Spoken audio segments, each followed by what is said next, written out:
नमस्कार। The shooter news channel में आपका बहुत बहुत स्वागत है। The shooter breaking. छत्तीसगढ़ में 2000 करोड़ का शराब घोटाला। ईडी के खुलासे से भूपेश सरकार में हड़कंप। कांग्रेसी नेता एजाज ढेबर का भाई अनवर गिरफ्तार। छत्तीसगढ़ में 2000 करोड़ का शराब घोटाला उजागर होने से जहां भूपेश सरकार में हड़कंप मच गया है, वहीं भाजपा को चुनाव से ठीक पहले भूपेश सरकार को घेरने के लिए भारी भरकम मुद्दा मिल गया है। दिल्ली सरकार के शराब घोटाले से भी बड़ा घोटाला छत्तीसगढ़ में ईडी ने पकड़ा है। एक दिन पहले रात के ठीक 2 बजे जब शराब घोटाले के मास्टरमाइंड कांग्रेसी नेता एजाज ढेबर के भाई अनवर ढेबर को रायपुर के एक होटल में छापा मारकर ईडी ने गिरफ्तार किया, तब से छत्तीसगढ़ की राजनीति में भूचाल आ गया है। भाजपा जगह जगह इस मुद्दे पर पुतला दहन कर विरोध प्रदर्शन कर रही है। भाजपा प्रदेश अध्यक्ष अरुण साव ने भी प्रेस कॉन्फ्रेंस कर भूपेश सरकार को घेरा है। आप लोगों को बोल रहा हूँ, ये पुरुष वर्ग पीछे रहेंगे, महिला वर्ग आगे रहेंगे। आप सभी से निवेदन है, आगे पीछे हो जाना भी है सब लोग। कांग्रेस पार्टी मुर्दाबाद। सौरभ भैया से निवेदन है, सामने आएंगे। मुर्दाबाद मुर्दाबाद मुर्दाबाद। दारू घोटाला नहीं चलेगा, नहीं चलेगा, नहीं चलेगा।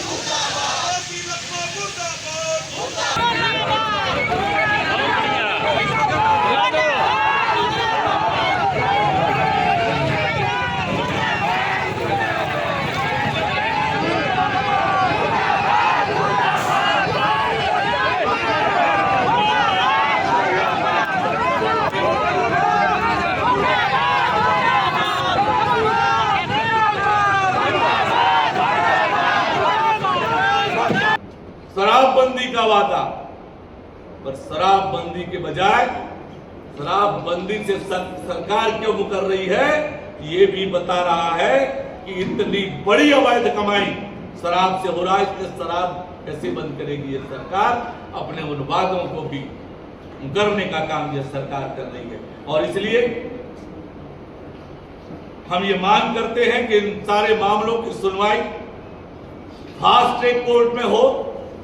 प्रदेश के मुख्यमंत्री इस बड़े घोटाले के बाद, इतने बड़े घोटाले के बाद मुख्यमंत्री भूपेश बघेल को पद में रहने का अधिकार नहीं है, तत्काल उन्हें पद छोड़ देना चाहिए। ये हमारी मांग है।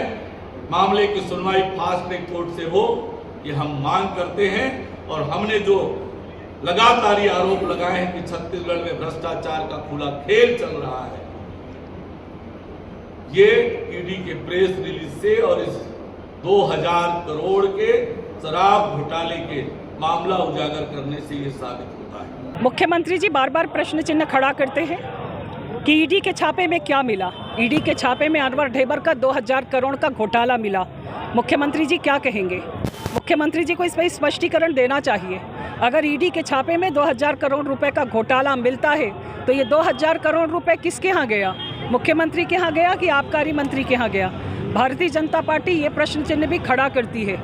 और हम इस बात को भी कहते हैं कि इन्होंने शराबबंदी का वादा किया था और सभी महिलाओं के साथ में इन्होंने शराबबंदी की बात कह के अपनी बात से मुकर गए। आज 4.5 साल का समय बीत रहा है, मुख्यमंत्री जी शराबबंदी लागू नहीं करते हैं।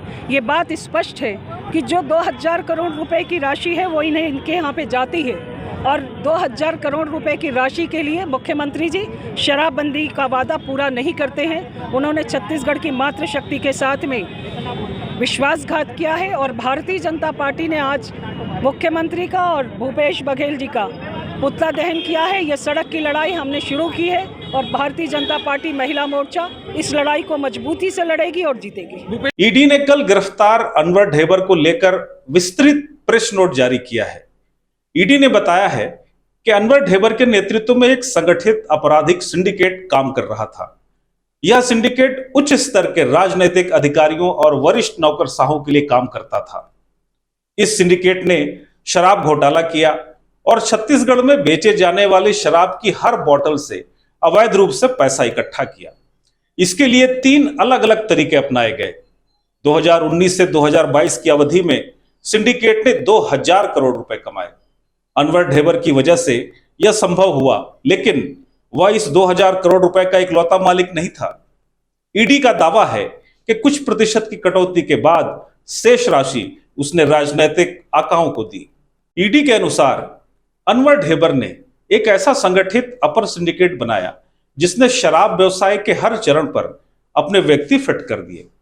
अनवर ढेबर को ताकत अपने राजनीतिक आकाओं से मिली, जिसकी वजह से उसने छत्तीसगढ़ की सभी 800 शराब दुकानें जो राज्य सरकार संचालित करती है और जिसमें बेचे जाने वाली शराब की खरीद छत्तीसगढ़ राज्य विपणन निगम लिमिटेड करता है, उसमें एक आज्ञाकारी आयुक्त और एमडी नियुक्त कराया।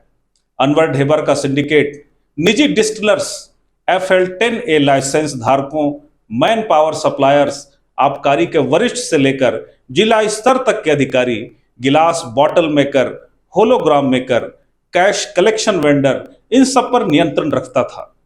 ऊपर से नीचे तक हर जगह अनवर ढेबर या तो खुद शामिल था या सिस्टम सीधे उसके नियंत्रण में था। सिंडिकेट जिसका अनवर ढेबर नेतृत्व कर रहा था, उस सिंडिकेट ने 3 तरीकों से फायदे लेकर भ्रष्टाचार किया। CSMCL जो कि शराब खरीदी की निविदा बुलवाता था, वहां शराब की ब्रांड के हिसाब से 75 से 150 रुपए प्रति केस का कमीशन लिया गया। अनवर ढेबर ने बिना हिसाब किताब के सीधे शराब सरकारी दुकानों में रखवाई और बिकवा दी। इस तरह राज्य के खजाने को 1 रुपए भी देने की जरूरत नहीं थी और पूरी आय सिंडिकेट के जेब में हो जाती थी। बोतलों में डुप्लीकेट होलोग्राम दिए गए, इसमें शराब सीधे डिस्टिलरी से भरी जाती थी। इन अवैध शराबों को राज्य सरकार द्वारा नियंत्रित शराब दुकानों से बेचा गया। सरकारी शराब दुकानों में शराब बेचने वाला व्यक्ति अनवर ढेबर के सिंडिकेट के थे और इस अवैध शराब को बेचने के लिए बाकायदा प्रशिक्षण दिया गया। स्पष्ट है, इसकी कोई एंट्री सरकारी अभिलेख में नहीं होनी थी। इसके साथ साथ विदेशी शराब आपूर्तिकर्ताओं तथा FL10A लाइसेंस धारकों से कमीशन वसूला गया। इसमें भी कई लाइसेंस उन्हें दिए गए जो अनवर ढेबर के सहयोगी थे। इस सिंडिकेट के द्वारा महज 3 सालों में ही 2000 करोड़ से ज्यादा की काली कमाई कैसे इकट्ठा की गई, इसका पूरा ब्यौरा भी ईडी ने अपने प्रेस नोट में जारी किया है। साल 2019, 2020, 2021 और 2021 से 2022 में इस तरह की अवैध शराब बिक्री हुई। राज्य में इस दौरान जो शराब बिकी उसमें 30 से 40% अवैध शराब थी। इसमें 1200 से 1500 करोड़ का अवैध मुनाफा हुआ। इसके अलावा डिस्टिलरी लाइसेंस समेत वे काम जो CSMCL द्वारा नियंत्रित थे, उनके जरिए अवैध वसूली भी हुई और इस तरह करीब 2000 करोड़ रुपए कमाए गए। ईडी ने शराब घोटाले के मास्टरमाइंड अनवर ढेबर की गिरफ्तारी को लेकर भी विस्तार से जानकारी दी है। अनवर ढेबर को तलाशने के लिए छत्तीसगढ़, पश्चिम बंगाल तथा दिल्ली में 35 जगहों पर तलाशी अभियान चलाया गया। उसे 7 बार समन भेजा गया, लेकिन वो जांच में कभी शामिल नहीं हुए। रायपुर के जिस होटल में उसे पकड़ा गया, वहां आरोपी बेनाम सिम कार्ड तथा इंटरनेट डोंगल का लगातार इस्तेमाल कर रहा था। होटल के जिस कमरे में वो ठहरा था, उसकी कोई एंट्री दर्ज नहीं थी। ईडी के प्रेस नोट में 3 व्यक्तियों का प्रमुखता से जिक्र है। वो है राजनीतिक आका, IAS और करीबी सहयोगी। नामों का खुलासा ईडी के प्रेस नोट में तो नहीं है, लेकिन ईडी ने आरोपी अनवर ढेबर के करीबियों की धड़कनें जरूर बढ़ा दी हैं। ईडी ने इस शराब घोटाले को अभूतपूर्व भ्रष्टाचार बताया है। ईडी ने कहा है कि मार्च के महीने में कई जगहों पर तलाशी ली गई और इस पूरी प्रक्रिया में शामिल विभिन्न व्यक्तियों के बयान दर्ज किए गए। 2019 से लेकर 2022 के बीच हुए इस अभूतपूर्व भ्रष्टाचार और मनी लॉन्ड्रिंग के सबूत इकट्ठे किए गए हैं। बहरहाल ईडी की कार्रवाई से छत्तीसगढ़ में राजनीतिक भूचाल आ गया है। विपक्ष में बैठी भाजपा को जहां बैठे बिठाए भूपेश सरकार के खिलाफ एक बड़ा मुद्दा हाथ लग गया है, वहीं विधानसभा चुनाव से ठीक पहले 2000 करोड़ के भारी भरकम भ्रष्टाचार का आरोप लगने से कांग्रेस पार्टी सख्ते में है। चूंकि ईडी ने पूरी तैयारी के साथ प्रेस नोट जारी कर घोटाले की पूरी जानकारी सार्वजनिक कर दी है, इसलिए कांग्रेस को भी ईडी पर कांग्रेस के खिलाफ साजिश का आरोप लगाना मुश्किल हो रहा है।